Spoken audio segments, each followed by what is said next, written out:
শহীদ আবু সাঈদের মৃত্যুর ঘটনায় মনগড়ার ময়নাতদন্ত রিপোর্ট দিতে বিশ্ববিদ্যালয় কর্তৃপক্ষ এবং আইনশৃঙ্খলা বাহিনী বাধ্য করেছে বলে অভিযোগ করেছেন রংপুর মেডিকেল কলেজের চিকিৎসক রাজিবুল ইসলাম। রিপোর্ট না দিলে মামলারও হুমকি দেন তারা।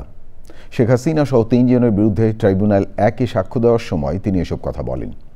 ২০১৩ সালের মেহেরপুরে তারেক মোহাম্মদ সাইফুলকে গুম করে হত্যার অভিযোগে সাবেক জনপ্রশাসন মন্ত্রী ফরহাদ হোসেনকে কারাগারে পাঠানোর নির্দেশ দিয়েছে ট্রাইব্যুনাল।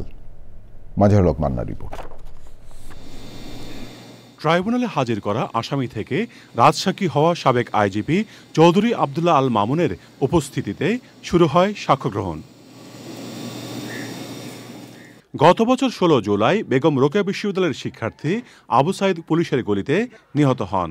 তার মৃত্যু নিয়ে রংপুর মেডিকেল কলেজের ফরেনসিক মেডিসিন বিভাগের সহকারী অধ্যাপক রাজিবুল ইসলাম প্রাথমিক প্রতিবেদনে স্পষ্টভাবে উল্লেখ করেন, আবু সাঈদ শটগান প্লেটের আঘাতে মারা যান।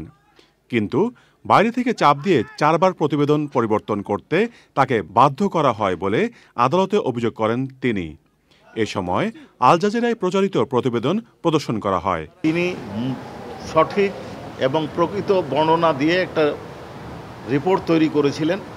সেই রিপোর্টটা পুলিশ কর্তৃপক্ষকে দেওয়ার পর পুলিশ কর্তৃপক্ষ এটা নেয় নাই, বারবার পরিবর্তন করতে বলেছে এবং কয়েকবার পরিবর্তন করার পরে জখমের বর্ণনাগুলো দিয়েছেন এবং মৃত্যুর কারণ হিসাবে শুধুমাত্র গান শট ইনজুরিটা লেখেননি, পুলিশ প্রশাসন এবং সচিব নেতৃবৃন্দের বাধার কারণে।